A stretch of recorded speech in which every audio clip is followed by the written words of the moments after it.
제니's 드럭스토어. 안녕하세요, 약사 제니입니다. 오늘 제가 영상을 켠 이유는 냉장고를 제가 뒤지다가 제가 먹고 있는 음식과 먹지 않는 음식에 대해서 살짝 이야기를 나누고 싶어서 영상을 켰습니다. 오늘 대부분에 관련된 그 제품은 기름 종류예요. 우리가 먹어야 될 기름과 먹지 말아야 될 기름에 대해서 이야기를 좀 나누는 시간을 갖고 싶습니다. 네, 제가 냉장고에서 발견한 기름은 일단 생들기름입니다. 생들기름 보이시죠? 그 다음에 저는 참기름도 냉장고에 넣어놨었네요. 근데 여기 보시면 발화 영양 100% 국산, 저온, 전통, 착유 이렇게 되어 있습니다. 그러니까 이제 생들기름 같은 경우는 이 저온 압착 그 자체를 그 기름을 직접 이렇게 짠 거, 네, 그거를 이제 저온 압착 또는 냉압착, cold pressed 이런 식으로 써 있는데 자연으로 이렇게 짠 거를 추천을 하고 있습니다. 만약에 그 자연적으로 짜지 않았다면 이제 화학적으로 가공을 해야 돼가지고 그게 우리 인체에 별로 좋지 않거든요. 그래서 원래 식물성 기름이 되게 좋다라고 생각을 하시는데 어떤 식물성 기름은 그 가공, 화학적인 가공으로 인해서 탈취도 하고 표백 처리도 하고 여러 가지 가공 처리를 하기 때문에 몸에 안 좋은 거고요. 그렇지 않고 이렇게 직접 이렇게 압착을 한 거나 어쨌든 자연적인 게 좋은 거잖아요. 그래서 최대한 자연적으로 한 것들을 먹자라는 이야기가 되겠습니다.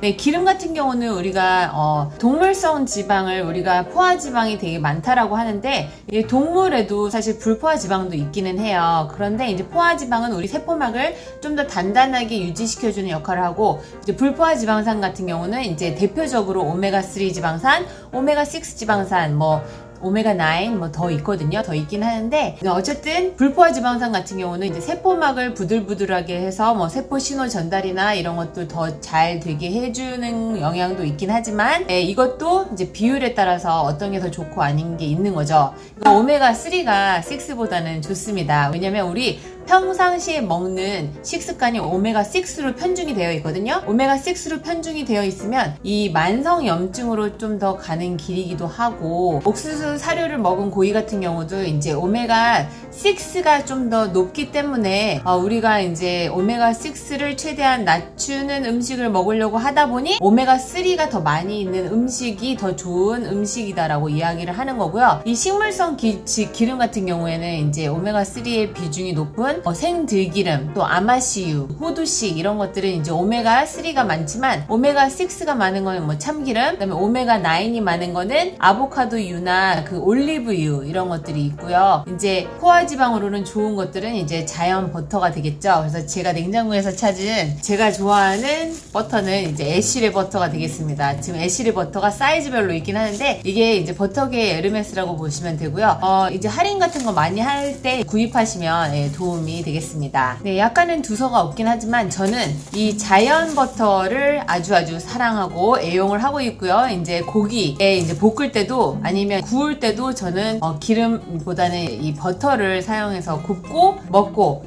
배도 이제 식스팩을 계속 유지하고 있고요. 탄수화물만 줄이고 좋은 기름을 먹고 적절한 단백질을 먹으면 건강한 라이프 스타일을 유지할 수 있다고 생각을 합니다. 그 건강한 핏한 바디를 갖게 되면 자신감도 뿜뿜 얻을 수 있기 때문에 아주 중요한 요소라고 생각을 하고요. 저는 이제 이런 식으로 올리브유 이런 거를 되게 좋아하는데 얘는 이제 계란 프라이용이에요. 이제 계란 프라이 할 때 스프레이 타입으로다가 사용을 하고요. 올리브유도 이제 압착한 형태, 저온 압착한 게 좋고, 또 이제 아보카도유 이렇게 아보카도유도 제가 먹고 있습니다.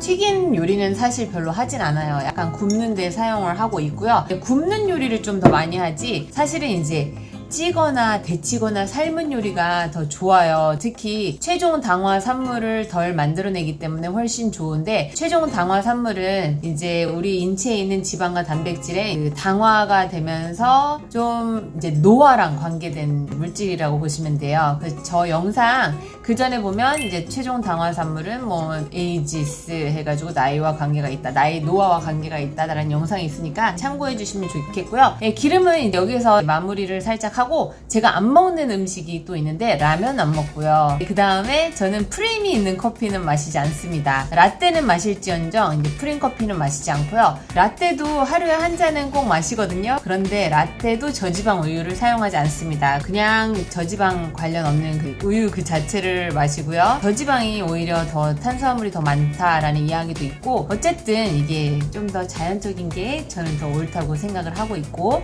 또 먹지 않는 게 뭐냐면 탄산음료입니다. 탄산음료 절대 먹지 않아요. 네, 제가 탄산음료를 어디서 마시고 있는 거를 보셔서 증거샷을 해주시면 제가 정말 뭐라도 드릴 수 있습니다. 그럴 정도로 탄산음료 마시지 않고 탄산수는 마시죠. 네, 안 먹는 게 라면, 탄산음료, 그 다음에 프린커피 뭐 이 정도 되고요. 그리고 이제 저는 해바라기 씨나 포도씨유 이런 것도 먹지 않습니다. 웬만해서는 밖에서 식사를 하게 되는 경우에는 식용유나 식물성 기름을 사용하는 경우가 많은데 제가 원하는 식물성 기름이 아닌 경우가 많잖아요. 그래서 집에서는 최대한 그 엑스트라 버진 올리브 오일이나 아보카도유를 사용을 하고요. 이제 튀긴 음식은 집에서 잘 하지도 않아요. 왜냐면 튀긴 음식은 기름을 너무 많이 써. 그래서 사실 귀찮아서 그런 것도 있는데 관리하기가 너무 힘들잖아요. 그리고 산패되고 산화되고 이런 거를 드시게 되면 우리 몸에 들어와서 안 좋은 뭐 이제 염증도 일으키고 또 뭐 암으로도 발생할 수 있기 때문에 최대한 그런 것들은 안 먹는 편이죠. 네, 그래서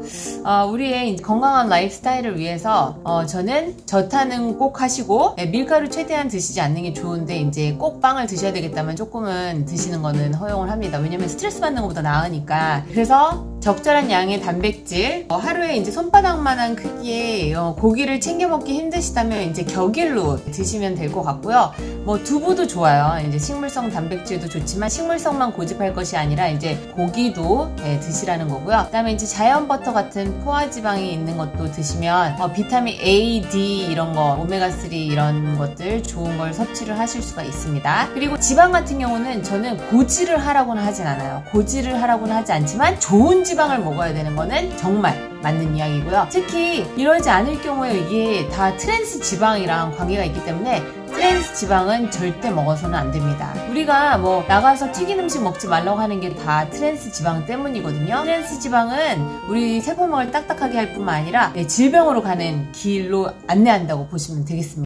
이전에 뭐 포화지방이 안 좋다 한 1950년 60년대 포화지방이 뭐의 주범이다 뭐 안 좋은 콜레스테롤을 만들어낸다 막 이런 이야기가 있었잖아요. 근데 사실 무근이 됐고 사실 그 좋은 고기를 먹는 대신에 우리가 막 프렌치 프라이 같이 이렇게 튀긴 음식을 선택을 했단 말이에요. 그러면서 이제 비만이랑 뭐 심혈관 질환 뭐 콜레스테롤도 높아지고 이런 것들이 일어난 거잖아요. 그렇기 때문에 사실 그 프렌치 프라이 막 튀기고 이런 것들은 다 트랜스 지방을 먹어온 거나 다름이 없거든요. 차라리 고기 드시고 이제 이전에 했던 실수는 다시 범하지 않는 그러면 살도 빠지고요. 염증도 줄어들고 우리의 건강도 더 업되는 삶을 사실 수 있겠습니다. 제가 먹지 않는 것들만 따라 하셔도 살 빠지고요. 건강해집니다. 도움이 되셨다면 좋아요, 구독 부탁드립니다.